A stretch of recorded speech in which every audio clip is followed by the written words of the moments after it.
Bismillahirrahmanirrahim. Assalamualaikum warahmatullahi wabarakatuh. Waalaikumsalam warahmatullahi wabarakatuh.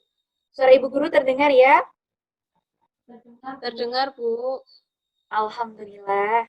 Baiklah, sebelum memulai pembelajaran pada pagi hari ini, alangkah lebih baiknya apabila kita berdoa terlebih dahulu ya. Ayo silakan Mbak Nila dipimpin untuk berdoa.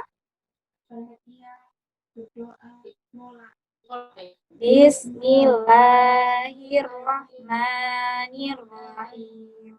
Raditu billahi robba wa bil islami dina wa bim Muhammadin nabiyya wa rasulah. Rabbi zidni ilma warzuqni fahma. Amin. Doa selesai. Semoga dengan dibacakannya doa tadi dapat menambah keberkahan kita dalam menuntut ilmu. Amin. Selanjutnya, Ibu Guru akan memberi waktu kepada anak-anakku selama 3 menit untuk absensi ya di e-learning. Ayo, silahkan absensi terlebih dahulu. Baik, Bu. Sudah absensi semua ya anak-anakku? Sudah, Bu. Alhamdulillah. Baiklah, sekarang Ibu Guru mau tanya dulu nih. Bagaimana kabarnya anak-anakku hari ini? Alhamdulillah, luar biasa. Tetap semangat. Allahu Akbar. Alhamdulillah, semuanya dalam keadaan sehat ya. Semoga tidak hanya sehat badan atau fisiknya saja, tapi juga sehat jiwanya, terutama hati dari berbagai penyakit hati. Dan semoga Allah senantiasa memberikan perlindungan kepada kita dan menuntun kita di jalan kebaikan dan kebenaran. Amin. Ternyata hari ini kita masih harus belajar secara online ya, anak-anakku. Kita masih belum bisa bertemu maupun bertatap muka secara langsung, melainkan hanya bertatap muka melalui layar laptop, komputer, maupun handphone. Tapi meskipun belajar secara online, Ibu berharap tidak mengurangi semangat anak-anakku untuk menuntut ilmu seperti itu. Jadi meskipun kita terhalang oleh jarak, kita masih bisa untuk saling peduli dan saling mendoakan ya. Semoga kita semua selalu diberikan kesehatan oleh Allah dan nantinya Allah izinkan untuk bertemu kembali dalam pembelajaran offline maupun dalam kegiatan-kegiatan yang lain. Jadi meskipun terhalang oleh jarak, kita masih bisa saling mendoakan. Seperti sebuah lagu, jauh di mata namun dekat di doa. Baiklah, kita mulai ya. Sudah siap semua kan untuk mengikuti pembelajaran fikih pada pagi hari ini? Sudah, Bu. Alhamdulillah. Sebelum itu, Ibu Guru mau tanya dulu nih. Ada yang tahu hari ini kita mau belajar tentang apa? Ada, Bu. Iya, silakan Mbak Ila. Kaidah amar dan nahi. Betul sekali. Jadi hari ini kita akan belajar tentang kaidah amar dan nahi. Kalau pekannya lalu kita sudah belajar tentang apa? Belajar tentang hukum syarat dan pembagiannya, Bu. Iya, tepat sekali ya. Jadi pekannya lalu kita sudah selesai membahas tentang hukum syarok dan pembagiannya. Nah, hukum syarok kemarin ada dua ya, ada hukum taklifi dan juga hukum wad'i. Coba Mbak Nila disebutkan macam-macam hukum taklifi. Kemarin kan ada 5 ya, ayo disebutkan. Mata-mata hukum taklifi ada 5, yaitu ijab, nat, tahrim, karohah, dan ibahah. Iya, tepat sekali ya Mbak Nila. Jadi macam-macam hukum taklifi kemarin ada 5 ya, ada ijab, nat, tahrim, karohah, dan ibahah. Dari macam-macam hukum taklifi tersebut menimbulkan efek terhadap perbuatan mukallaf dan efek itu oleh ulama fikih dinamakan al-ahkam al-qomsah. Yang itu ada 5 ya, wajib, haram, mandub, makruh, mubah, dan lain sebagainya. Nah, materi pekan yang lalu masih berkaitan dengan materi yang akan kita bahas pada pagi hari ini ya, yaitu amar yang mana artinya perintah dan juga nahi yang artinya larangan. Kalau pekan yang lalu kita belajar tentang macam-macam hukum taklifi yang mana dari macam-macam hukum taklifi tersebut menimbulkan efek terhadap perbuatan mukallaf yang dinamakan oleh ulama fikih al-ahkam al-khamsah, yaitu ada wajib dan haram. Nah, wajib sendiri kan adalah sesuatu yang harus dilakukan ya. Nah, ketika sesuatu yang harus dilakukan ini berarti ada perintah. Nah, perintah ini tadi adalah arti dari amar. Kemudian ada haram. Haram ini adalah sesuatu yang harus ditinggalkan. Ketika ada sesuatu yang harus ditinggalkan, berarti adanya suatu larangan. Nah, larangan ini tadi merupakan arti dari nahi. Seperti itu ya. Nah, sebelum masuk ke dalam materi, Ibu Guru akan memberitahukan terlebih dahulu kepada anak-anakku tujuan pembelajaran kita pada pagi hari ini. Sebelum itu, Ibu Guru akan memberitahukan ya, kalau hari ini kita akan belajar bersama 3 guru. Yang pertama yaitu bersama Ibu Dista, kemudian yang kedua ada Bapak Ali, dan yang ketiga nanti ada Ibu U. Baiklah, tujuan pembelajaran kita pada pagi hari ini yaitu setelah melalui pembelajaran dengan model discovery learning dan juga pendekatan scientific learning, peserta didik diharapkan dapat menguraikan pengertian amar dan nahi, kemudian mengorganisasikan bentuk sigot amar dan nahi, dan yang terakhir dapat menguraikan makna kaidah amar dan nahi. Baiklah, langsung saja ya Ibu mulai. Sebelum itu Ibu Guru akan menampilkan PowerPoint terlebih dahulu. Sudah terlihat ya anak-anakku? Sudah, Bu. Alhamdulillah. Baiklah, langsung saja kita mulai. Yang pertama mengenai pengertian amar. Menurut bahasa, amar berarti perintah. Kemudian menurut istilah, yaitu tolabul fi'li minal a'la ilal adna. Yang artinya tuntutan melakukan pekerjaan dari yang lebih tinggi kepada yang lebih rendah kedudukannya. Berarti apa? Berarti bahwa amar itu lafaz yang terkandung di dalam sumber hukum Islam, baik itu Al-Quran, hadis, dan lain sebagainya, yang menuntut kita untuk melakukannya. Yang mana tuntutan itu berasal dari zat yang maha tinggi kedudukannya, yaitu Allah Subhanahu wa Ta'ala, kepada yang lebih rendah kedudukannya, yaitu kita sebagai manusia. Selanjutnya mengenai bentuk sigot amar.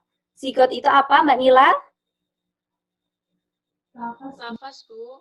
Iya, betul sekali ya. Sigot itu lafaz. Jadi, sigot amar adalah lafaz amar.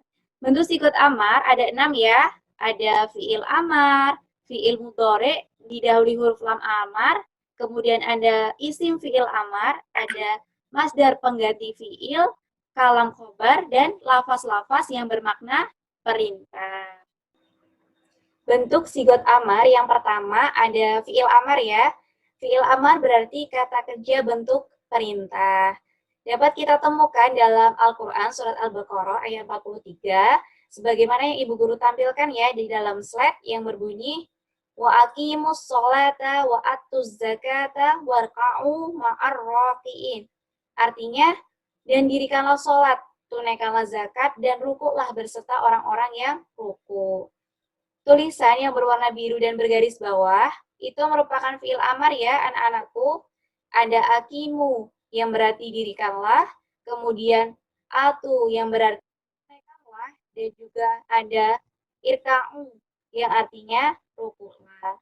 Selain di dalam Al-Baqarah ayat 43, juga terdapat dalam Al-Quran surat Al-Mudatsir ayat 2 ya, yang berbunyi kum fa'angzir, yang artinya bangunlah, lalu berilah peringatan. Fi'il amarnya terdapat dalam kata kum, yang berarti bangunlah. Jadi, jika dalam satu ayat terdapat fi'il amar, berarti itu merupakan ayat yang mengandung perintah.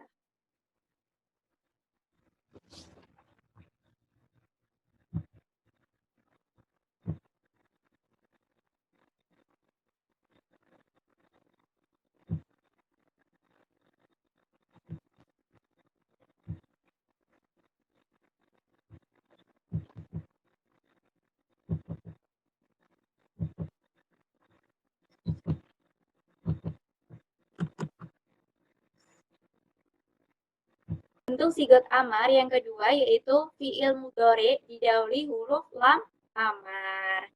Jadi jika kita jumpai dalam Al-Quran ada fi'il mudhari yang diawali dengan huruf lam, maka dapat dikategorikan ke dalam sigot amar.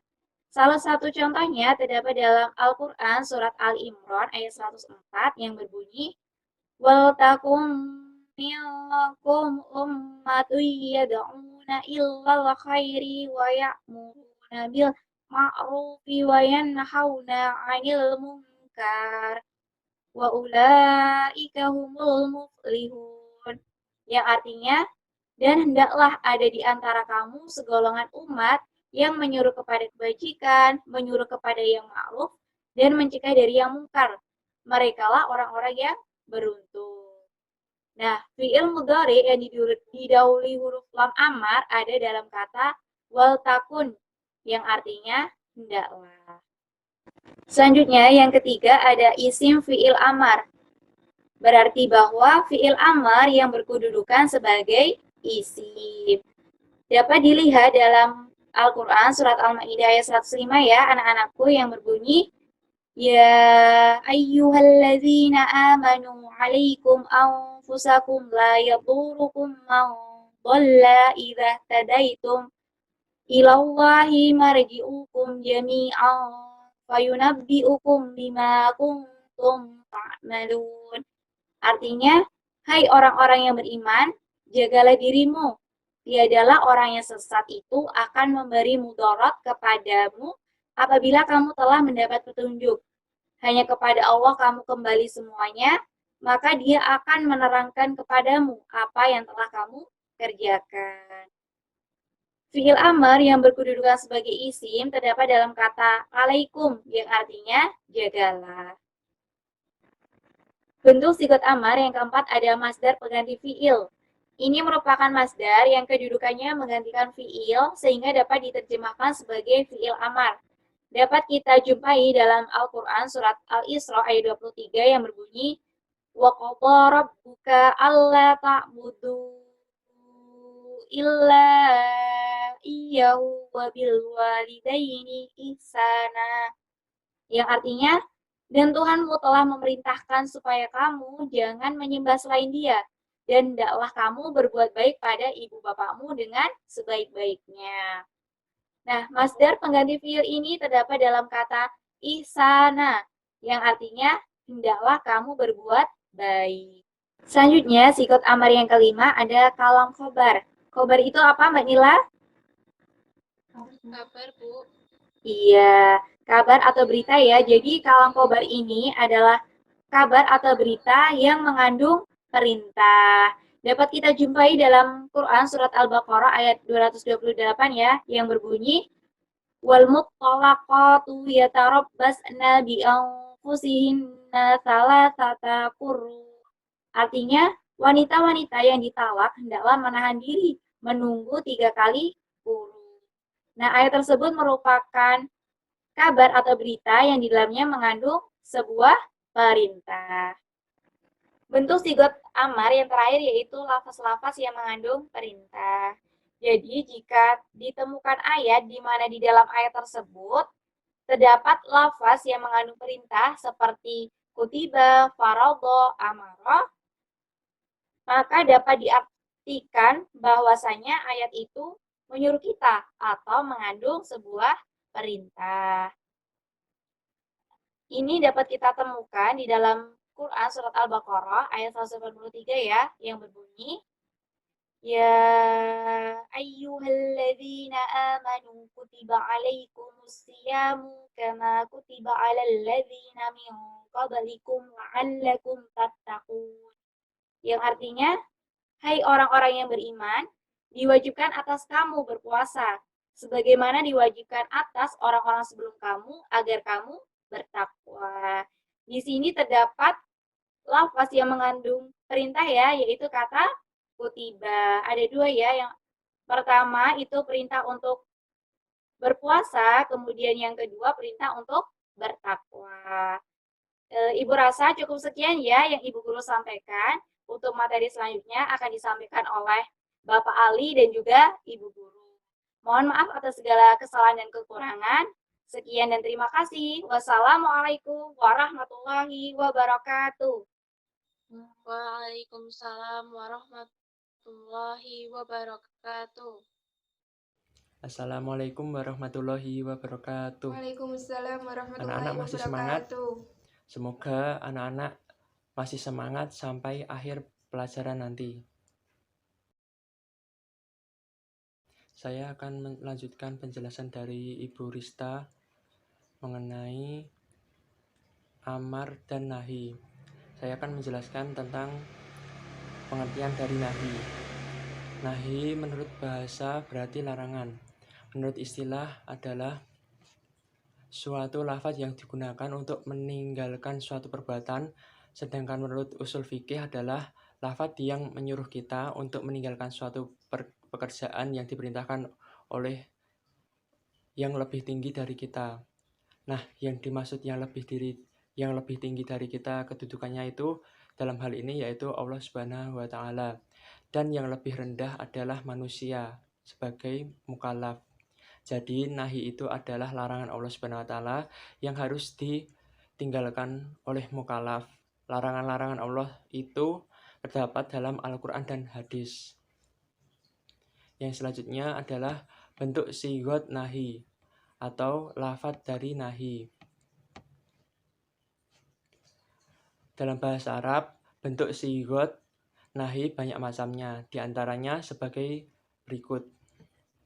Yang pertama adalah dari fi'il mudhari' yang didahului dari lam alif nahi. Contohnya dalam lafadz wala taqrabu pada firman Allah Subhanahu wa taala. Wala taqrabuz zina innahu kana fahisyata wa sa'a sabila. Dan janganlah kamu mendekati zina.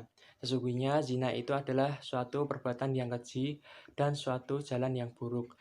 Quran Surat Al-Isra ayat 32. Lafadz dari la yamassuhu dalam firman Allah la yamassuhu illal mutahharun, tidak menyentuhnya kecuali orang-orang yang disucikan. Quran Surat Al-Waqiah ayat 79. Yang selanjutnya adalah lafadz-lafadz yang memberi peringatan haram atau perintah untuk meninggalkan suatu perbuatan. Contoh dalam lafadz hurrimat dalam firman Allah Subhanahu wa taala, hurrimat alaikum ummahatukum, diharamkan atas kamu mengawini ibu-ibumu. Quran Surat An-Nisa ayat 23. Yang selanjutnya adalah kaidah nahi. Kaidah yang berhubungan dengan nahi atau larangan ada 4, yaitu yang pertama, pada asalnya nahi itu menunjukkan pada haram. Maksudnya dari kaidah ini yaitu apabila dalil itu isinya larangan, maka dalil tersebut menunjukkan keharaman. Contoh dalam firman Allah Subhanahu wa taala, la tuqsidu fil ard, janganlah kamu membuat kerusakan di muka bumi ini. Quran Surat Al-Baqarah ayat 11. Sigot lafadz nahi selain untuk haram sesuai dengan korinahnya terpakai juga untuk beberapa makna, diantaranya yaitu harohah yang berarti makruh dalam sabda Nabi, dan janganlah kamu sholat di kandang unta. Hadis riwayat Ahmad dan Tirmizi. Yang selanjutnya takrir, artinya meremehkan. Dalam firman Allah Subhanahu wa taala, janganlah sekali-kali kamu menunjukkan pandanganmu kepada kenikmatan hidup yang telah kami berikan kepada beberapa golongan di antara mereka, yaitu orang-orang kafir itu. Quran Surat Al-Hijr ayat 88. Yang ketiga, sebagai bayanul akibah, artinya menerangkan akibat. Dalam firman Allah Subhanahu wa taala, janganlah kamu mengira bahwa orang-orang yang gugur di jalan Allah itu mati, bahkan mereka itu hidup. Yang selanjutnya adalah sebagai bayanul akibah atau menerangkan akibat. Seperti dalam Quran Surat Ali Imran ayat 169 telah diterangkan. Untuk Mbak Dara bisa dibacakan ayatnya beserta artinya. Baik, Pak. A'udzubillahi minasyaitonirrajim. ولا تحسبن الذين قتلوا في سبيل الله أمواتا بل أحياء عند ربهم يرزقون. Janganlah kamu mengira bahwa orang-orang yang gugur di jalan Allah itu mati, bahkan mereka itu hidup di sisi Tuhannya dengan mendapat rezeki. Quran Surat Ali Imran ayat 169.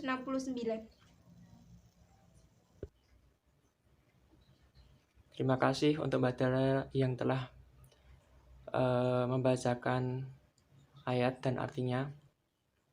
Yang selanjutnya, al-irsyad, artinya petunjuk, sebagaimana firman Allah Subhanahu wa taala, janganlah kamu menanyakan kepada nabimu hal-hal yang jika dijelaskan kepadamu akan menyusahkan kepadamu. Quran Surat Al-Ma'idah ayat 101. Yang selanjutnya, An-Nahi bisa berarti sebagai doa. Seperti dalam firman Allah Subhanahu wa taala, ya Tuhan kami, jangan Engkau hukum kami jika kami lupa atau kami tersalah. Quran Surat Al-Baqarah ayat 286. Yang selanjutnya, ta'is artinya membuat putus asa. Seperti dalam firman Allah Subhanahu wa taala, hai orang-orang kafir, janganlah kamu mengemukakan uzur pada hari ini. Quran Surat At-Tahrim ayat 7. Yang selanjutnya sebagai iktinas, artinya menenteramkan. Dalam firman Allah Subhanahu wa taala, janganlah kamu berduka cita, sesungguhnya Allah Subhanahu wa taala beserta kita. Quran Surat At-Taubah ayat 40. Kaidah yang kedua, pada asalnya nahi itu akan mengakibatkan kerusakan secara mutlak. Maksud dari kaidah ini yaitu bahwa larangan itu mengandung unsur kerusakan yang mutlak. Apabila larangan dilakukan oleh seseorang, maka akan membahayakan bagi dirinya dan orang lain. Contoh dalam sabda Nabi Shallallahu Alaihi Wasallam, setiap perkara yang tidak ada perintah kami, maka tertolak. Kaidah yang ketiga, pada asalnya nahi itu menghendaki adanya pengulangan sepanjang masa secara mutlak. Maksudnya bahwa suatu larangan itu bersifat kelanjutan. Larangan itu harus ditinggalkan untuk selama-lamanya. Contoh dalam firman Allah Subhanahu wa taala, ya ayyuhallazina amanu la taqrabus sholawata wa antum sukara. Hai orang-orang yang beriman, janganlah kamu sholat sedangkan kamu dalam keadaan mabuk. Quran Surat An-Nisa ayat 43. Kaidah yang terakhir yaitu kaidah yang keempat. Larangan ini bersifat larangan terhadap sesuatu, itu berarti perintah kebalikannya. Maksudnya, apabila seorang dilarang untuk mengerjakan, berarti berlaku perintah untuk mengerjakan kebalikannya. Contoh dalam Quran Surat Al-Luqman ayat 13. Wa iza qala Luqmanu li banihi wa huwa ya'izuhu ya bunayya la tusyrik billah inna syirka la zulmun azim. Dan ingatlah ketika Luqman berkata kepada anaknya di waktu itu ia memberi pelajaran kepadanya, hai anakku, janganlah kamu mempersekutukan Allah. Sesungguhnya mempersekutukan Allah adalah benar-benar kezaliman yang besar. Quran Surat Al-Luqman ayat 13. Ayat tersebut di atas mengandung perintah untuk mentauhidkan Allah Subhanahu wa taala, karena kebalikannya dari mempersekutukan adalah mentauhidkan. Seperti itu penjelasan dari nahi. Selanjutnya bisa dijelaskan oleh Bu Umu. Cukup sekian dari Bapak. Apabila Bapak mempunyai kesalahan dalam kata-kata, mohon dimaafkan. Wallahul muwaffiq ila aqwamit thoriq. Wassalamualaikum warahmatullahi wabarakatuh. Waalaikumsalam warahmatullahi wabarakatuh. Bismillahirrahmanirrahim. Sekarang lanjut sama Bu Umu ya anak-anak. Tadi kita sudah mempelajari mengenai pengertian dan juga bentuk dari amar dari Bu Rista. Nah, sekarang Ibu akan menjelaskan mengenai apa saja makna dari kaidah amar itu sendiri. Kaidah amar itu ada 5 ya anak-anak. Ada 5. Kita bahas satu persatu. Kaidah yang pertama, kaidah amar pertama, yaitu jika ada dalil Al-Quran ataupun dalil-dalil dari al-hadis yang mana di dalamnya itu menunjukkan perintah wajib, kita harus mengerjakannya. Jadi kita mengerjakan akan mendapatkan pahala, jika tidak mengerjakan kita akan mendapatkan dosa. Kecuali ada sebab-sebab tertentu atau korina. Nah, korina di dalam kaidah pertama ini banyak sekali ya anak-anak. Contohnya ada ketika ada perintah atau dalilnya itu perintah mengandung anjuran, mengandung bimbingan, atau mengancam, menghina, penyamaan, atau hal lainnya, itu tidak wajib. Kita boleh meninggalkannya. Ketika kita meninggalkannya, kita mendapatkan dosa atau tidak, anak-anak? Tidak. Tidak ya, betul sekali. Al-nab artinya anjuran, sunnah. Al-irsyad artinya membimbing atau memberikan petunjuk. Al-ibahah yaitu kita bisa boleh mengerjakan atau tidak. Lalu ada al-tahdid. Kita di dalam perintahnya kita itu hanya diancam atau menghardik. Jadi tidak ada perintah untuk melaksanakan secara wajib. Al-tahzir menghina. Al-ta'jiz menunjukkan kelemahan lawan bicara. Al-taswiyah penyamaan itu tadi, pendustaan, takzib. Kemudian ada al-talhif, membuat sedih atau merana, al-takwin, penciptaan. Contohnya potongan ayat kun fayakun. Lalu ada tafwid. Al-tafwid ini penyerahan sesuatu. Dan ada imtinan, ihram, dan doa. Nah, doa di sini kenapa tidak termasuk dari perintah wajib? Karena di dalam nas tersebut secara keseluruhan berisi suatu permohonan. Nah, itu tidak wajib dilaksanakan. Supaya anak-anak bisa tergambar secara jelas, Ibu punya contoh ini secara mendalam, yaitu al-nab, artinya anjuran. Ini ada Quran surat An-Nur ayat 33, contohnya ya. Bisa dilihat Arabnya? Bisa ya? Oke. A'udzubillahi minasyaitonirrajim. Bismillahirrahmanirrahim. Fakatibuhum in alimtum fihim khaira. Nah, di ayat ini kita bisa mengetahui arti hendaklah kamu buat perjanjian dengan mereka.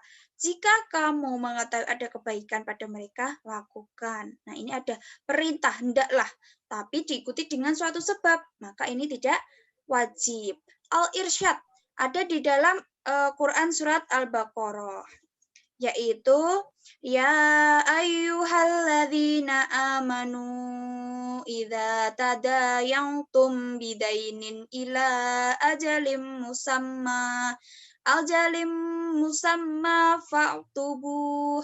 Nah, dari potongan ayat di sini kita bisa mengetahui bahwa hai orang-orang yang beriman, apabila kamu bermuamalah tidak secara tunai, hendaklah kamu menuliskannya. Jika kamu mengetahui ada kebaikan. Nah, di sini sama yang atasnya. Perbedaannya apa? Kalau yang atas itu berkaitan dengan kemaslahatan secara akhirat, yaitu dengan Allah, yaitu karena perjanjian. Kalau al-irsyad ini adalah sebuah catatan secara tertulis. Maka ini berkaitan dengan kemaslahatan muamalah bersama manusia demi menjaga kepercayaan dan pertanggungjawaban dari manusia itu sendiri yang melakukannya. Lalu kita lanjut di kaidah kedua. Nah, kaidah kedua ini kita memiliki makna, yaitu kita bisa mengartikan sebuah perintah itu apabila tidak ada makna pengulangan, jadi tidak secara berkali-kali mengerjakannya. Contohnya dalam mengerjakan ibadah haji. Jadi, haji itu memang wajib dikerjakan sekali seumur hidup, tetapi di sini tidak tergambar sedikit pun tentang pengulangan, ya kan? Haji itu wajibnya satu kali, sehingga di sini jika dilakukan berkali-kali, maka itu bukanlah perintah wajib. Jadi kalau ditinggalkan tidak apa-apa. Lalu kaidah yang ketiga.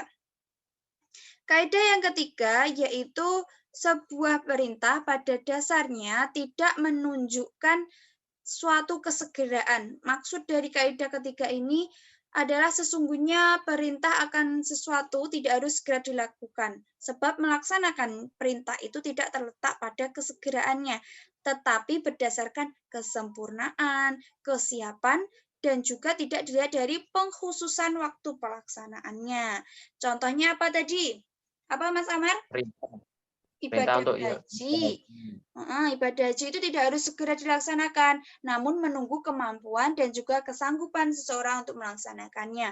Ada urusan-urusan lain yang sebaiknya dilaksanakan, misal bersedekah, membayar zakat, dan lain sebagainya. Kaidah yang keempat.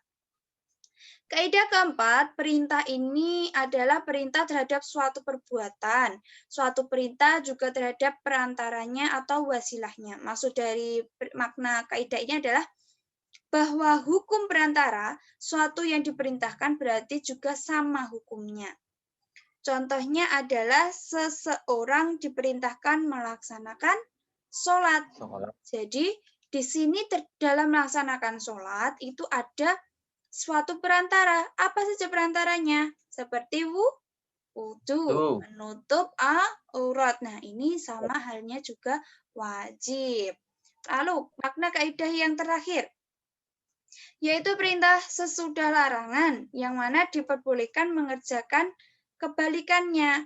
Maksud dari kaidah yang terakhir ini adalah sesudah dilarang, mengerjakannya kemudian hari diperintahkan mengerjakannya.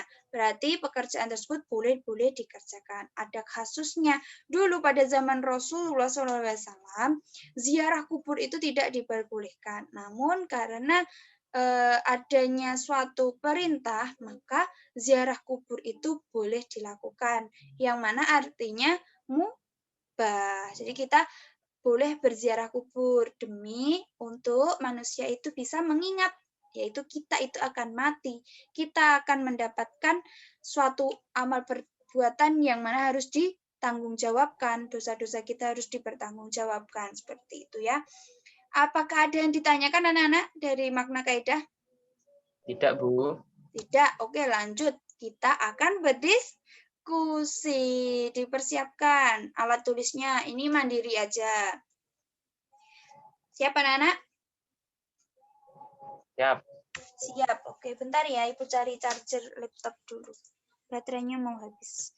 Nah, disiapkan. Nah, ini Ibu punya soal.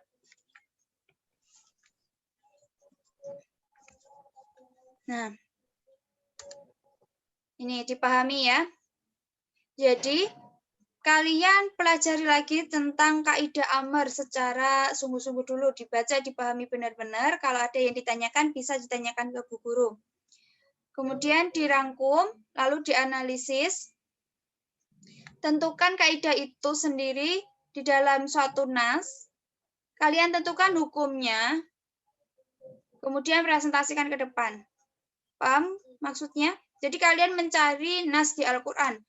Contohnya kasus yang sering terjadi, zakat atau sholat, tahajud, sholat Jumat atau apa, kalian cari, kemudian analisis, kalian cari kaidah-kaidah yang termasuk kaidah amar, dan bagaimana hukumnya ya. Paham? Paham.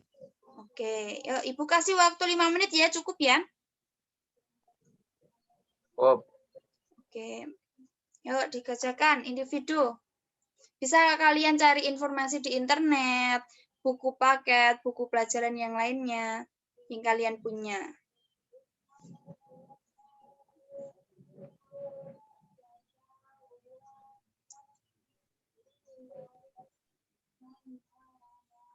Oke, sudah 5 menit ya anak-anak. Siapa yang mau duluan menyampaikan pendapatnya?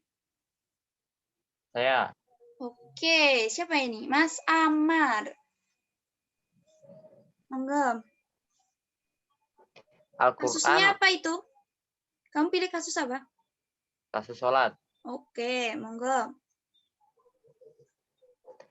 Al-Quran adalah nas yang lafalnya bersifat amar atau perintah, seperti perintah untuk melaksanakan sholat. Oke. Artinya aja nggak apa-apa, Mas. Ini udah waktunya mau habis. Artinya selanjutnya apabila kamu telah menyelesaikan sholatmu, ingatlah Allah ketika kamu berdiri, pada waktu duduk, dan ketika berbaring. Kemudian apabila kamu telah merasa aman, maka laksanakanlah sholat itu sebagaimana biasa. Sungguh sholat itu adalah kewajiban yang ditentukan waktunya atas orang-orang yang beriman.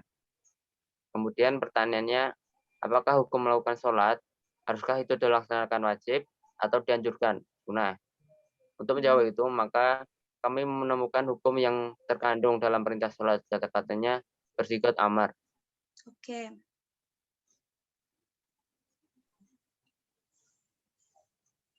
Terus, apa saja yang kamu temukan maknanya di dalam itu? Pernyataan apa aja? Pernyataan 1, sholat diperintahkan oleh Allah SWT kepada manusia. Ya. Pernyataan kedua, Allah memandang sholat sebagai sesuatu yang sangat penting karena merupakan rukun agama. Salah satu dari 5 bangunan Islam, sebagai yang amal pertama yang dihitung dan sebagainya. Pernyataan ketiga, hamba akan dihina jika tidak menuruti perintahnya. Dan itu dianggap sebagai ketidaktaatan seperti yang dikatakan Allah SWT dalam surat An-Nur ayat 63. Pernyataan 4, suatu perbuatan akan disiksa bila ia hilang dan mendapat pahala bila dilakukan adalah wajib dalam fikih atau hukum tahlil. 5. Dengan demikian dapat diartikan bahwa sholat yang sah itu wajib. Pernyataan ke-6, adanya doa karena adanya ayat-ayat sifat amar selama sebuah lafal bisa dipahami sebenarnya, maka tidak perlu dialihkan ke makna majazi. Jika hukum sholat itu wajib dan adanya sholat karena adanya nas dengan lafal berisgat amar, maka dapat disimpulkan bahwa asal-usul perintah amar adalah menunjukkan kewajiban. Oke, benar banget ya. Yang dicontohkan dari Mas Amar itu berkaitan dengan sholat wajib. Nah, sholat wajib itu hukumnya, sholat 5 waktu itu hukumnya wajib ya anak-anak ya? Ya. Ya, betul. Terima kasih Mas Amar, jawabannya sangat mantul sekali. Oke, nah anak-anak, apakah ada pertanyaan dari pernyataannya Mas Amar tadi? Tidak ada ya? Yati nggak on kamera, nggak ada sinyal? Oke, nah anak-anak jika sudah, Ibu akan menyimpulkan pembelajaran. Apa saja yang kita peroleh ya anak-anak ya. Nah, kaidah usul fikih itu adalah suatu kaidah aturan kebahasaan yang mana di dalamnya itu mengungkapkan sebuah makna atau hukum-hukum yang bisa dipahami oleh masyarakat umum. Nah, pertama, pengertian amar. Pengertian amar itu adalah tuntutan untuk melaksanakan. Kalau ditinggalkan, kita bisa dosa, mendapatkan dosa. Nah, kemudian bentuknya ada fi'il amar, ada fi'il mudhari, isim fi'il amar, masdar pengganti fi'il, ada kalam khabar, lafaz-lafaz yang bermakna perintah lainnya. Kemudian kalau nahi itu adalah tuntutan untuk meninggalkan. Jika kita melaksanakan, kita akan mendapat dosa. Oke, nah bentuknya itu ada fi'il mudhari, lam nafi, lam nahi, kemudian ada lafaz-lafaz yang memiliki arti pengertian haram. Perintah meninggalkan sesuatu perbuatan. Nah, itu tadi kesimpulan yang bisa Ibu sampaikan kepada anak-anak. Apakah ada pertanyaan anak-anak semuanya? Tidak, Bu. Tidak ada. Oke, baiklah. Tadi diskusinya sangat interaktif sekali. Bagus, anak-anakku sudah memahami kaidah-kaidah ini. Jadi kalian bisa ya kalau ditanyain sama orang tua, teman-teman yang lainnya mengenai kaidah-kaidah apa sih? Oh, hukum-hukum dari nas ini apa gitu. Kalian harus paham ya, anak-anak ya. Oke, Ya, sebagai bentuk tugas, tadi kan kita baru menganalisis dari kaidah amar. Ibu mau kalian mengerjakan di rumah, cari satu aja, ditulis di kertas, yaitu mengenai kaidah nahi. Dicari hukumnya, ya, kayak tadi ya. Ngerti anak-anak? Ngerti. Oke, dikumpulkan di pertemuan besok ya. Sebelum pembelajaran harus dikumpulkan via WhatsApp, di-scan ya. Ya, siap, Bu. Oke, baiklah anak-anak. Ibu mohon maaf. Ibu Rista juga dari Pak Ali apabila ada kesalahan dalam perkataan yang baik itu sengaja atau tidak sengaja menyinggung anak-anak semuanya. Mohon maaf. Sekali lagi Ibu mengingatkan, jaga kesehatannya. Semoga kita semuanya tidak tertular COVID-19 ini ya anak-anak. Semangat belajarnya meskipun dalam halangan seperti ini. Terima kasih. Wassalamualaikum warahmatullahi wabarakatuh. Waalaikumsalam warahmatullahi wabarakatuh.